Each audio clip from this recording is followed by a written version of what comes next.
बंधुओं, आज मैं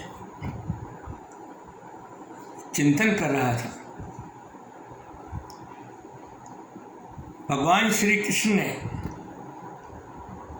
गीता में अर्जुन को जो संदेश दिया और अर्जुन से कहा, हे तात, निष्काम कर्म भावना से जो व्यक्ति कार्य करता है उसकी सफलता में उसके पीछे में खड़ा रहता हूँ। ये सामने जो तेरे भाई बहन दिख रहे हैं, ये सब मृत्यु की ओर जाने वाले हैं। इनका समय आ चुका है और आप केवल एक माध्यम हो, इसलिए गांडी उठाओ और युद्ध करो। अर्जुन विचलित थे कि मैं अपने रिश्तेदार, भाई, बंधु, इनके ऊपर कैसे, अपने गुरु द्रोणाचार्य, इन पे कैसे हस्त उठाऊं। लेकिन भगवान श्री कृष्ण ने कहा, यही नियति का खेल है। और एक बात का ख्याल रखो अर्जुन, कर्मण्येवाधिकारस्ते मा फलेषु कदाचन। कर्म करते जाइए और फल की इच्छा मत करना और अपने कार्य में लगे रहना। ये संदेश सुनकर के अर्जुन सिंह का मनोबल बढ़ा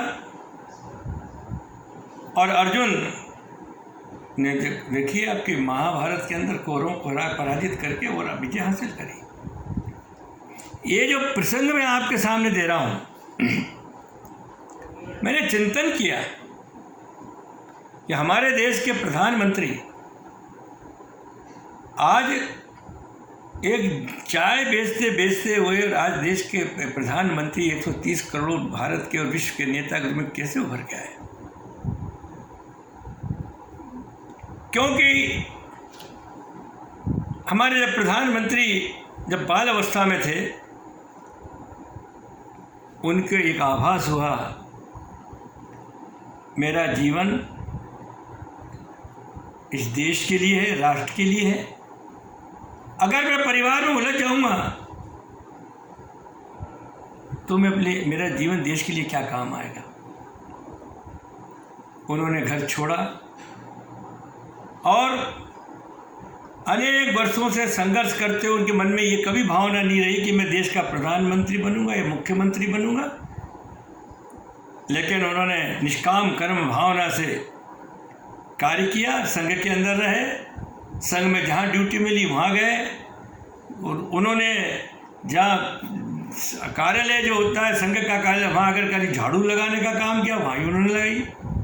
उनको मन में अहम नहीं था कि मैं संघ के भी इतने बड़े संगठन मंत्री हूँ, इतना बड़ा पद के ऊपर हूँ, तो मुझे क्या करना चाहिए। लेकिन उनको कभी निष्काम कर्म भावना से काम करते रहे। जब योग और संयोग आया, अटल जी ने कहा कि नरेंद्र जाइए गुजरात के मुख्यमंत्री के रूप में शपथ ग्रहण करिए। यह अचानक हुआ जब उन्होंने गुजरात के मुख्यमंत्री के रूप में जब शपथ ग्रहण किया, तो उसके बाद उनको लगा नहीं, काम किया, निष्काम कर्म भावना से सेवा की और उसके बाद में अंत जब आए तो मौका तो प्रधानमंत्री के रूप में आज हम दिख रहे हैं। आज प्रधानमंत्री के रूप में, भारत के प्रधानमंत्री के रूप में जो राष्ट्र का गौरव बढ़ाया उन्होंने,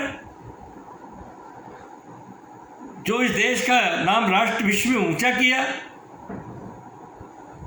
ये कर्म निष्काम कर्म भावना का ही फल है। और आज उनके पीछे नारायण भगवान श्री कृष्ण की शक्ति, महादेव की शक्ति और समस्त जितने भी हमारे देवी देवता की आशीर्वाद आज उनके साथ है। क्योंकि वो किसके लिए कर रहे हैं? उनके मन में ये भावना है कि मैं जो कुछ हूँ मेरे देश के गरीब लोगों के लिए, गांव गरीब और किसान लोगों के लिए मेरे से कितना अच्छा से अच्छा हो सकता है, उनका क्या कल्याण कर सकता हूँ, वो उस भावना से काम कर रहे हैं। अब एक बात और है, हमारे विपक्ष के नेता अभी ब्रिटेन गए थे, वहाँ पर उन्होंने इंटरव्यू दिया।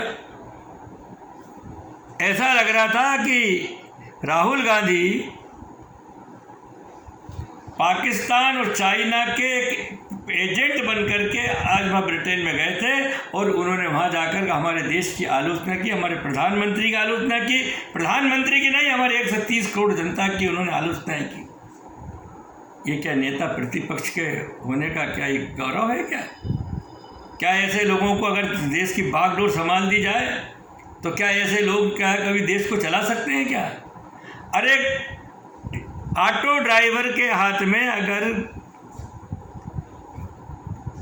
बस का स्टीयरिंग पकड़ा दें, खुद तो मरेगा तो मरेगा, जो सवारी बैठने वाली उसको भी ले डूबेगा।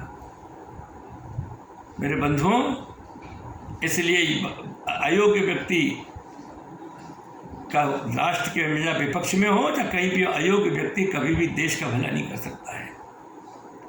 मैं इतना ही कहना चाहता हूँ कि नरेंद्र मोदी जी ने विश्व का एकमात्र ऐसा नेता है जिसने हमारे भारत को मान और सम्मान का गौरव बढ़ाया है। मैं याद दिलाना चाहता हूँ, पहले जब हमारा देश का प्रतिनिधि कोई विदेश में जाते थे, उनकी चेकिंग होती थी, उनके कपड़े की चेकिंग होती थी, जैसे कोई बम लेके आ रहे हो या कोई ड्रग लेके आ रहे हो। यह हालत थी हमारे देश के राजनयिक लोगों की। लेकिन आज कोई भी व्यक्ति हमारे देश के प्रधानमंत्री हो, कोई राजनयिक की कभी तलाशी नहीं ली जाती है। ये साख हमारे देश को अगर किसी ने बढ़ाई है तो प्रधानमंत्री नरेंद्र मोदी की कार्य कुशलता और उनके कुशल नेतृत्व ने बढ़ाई है, और विश्व को दिखा दिया है कि हिंदुस्तान तुम्हारे भरोसे नहीं है। हिंदुस्तान की अगर चाहत होगी तो आप लोगों को ज़रूरत है, हमें विश्व की ज़रूरत नहीं है। आज उस सम्मान आज बढ़ाया है तो नरेंद्र मोदी के कारण बढ़ाया, हमारे देश के प्रधानमंत्री के कारण बढ़ाया। हमारे जब विदेशों में रहने वाले जो भारतीय थे, पहले ये देखा करते थे गरीब देश के लोग हैं, भिखारी लोग हैं, कोई बात नहीं करता था, घृणा की दृष्टि से हमारे नागरिकों को देखते थे। लेकिन आज पूरे विश्व के अंदर कहीं भी चले जाएं हमारा भारतीय तो उसको सम्मान की दृष्टि से देखते हैं, लोग इज्जत करते हैं, सम्मान करते हैं। आज इसीलिए हर भारतीयों का सम्मान ऊंचा किया है। हर भारतीयों का सम्मान अगर प्राप्त विश्व के अंदर हुआ है तो उसका सबसे बड़ा कारण है हमारे देश के प्रधानमंत्री नरेंद्र मोदी की कार्य कुशलता के इसमें। आइए हम विश्व के लिए, राष्ट्र को मजबूत करने के लिए हमारे प्रधानमंत्री नरेंद्र मोदी और उनके नेतृत्व और आज भारतीय जनता पार्टी जिसका वो राष्ट्र मुकुटमणि है, उनको हम मजबूत करते हुए हमें भारत माता की जय के साथ मैं अपना संबोधन समाप्त करता हूँ। जय हिंद, जय भारत, भारत माता की जय।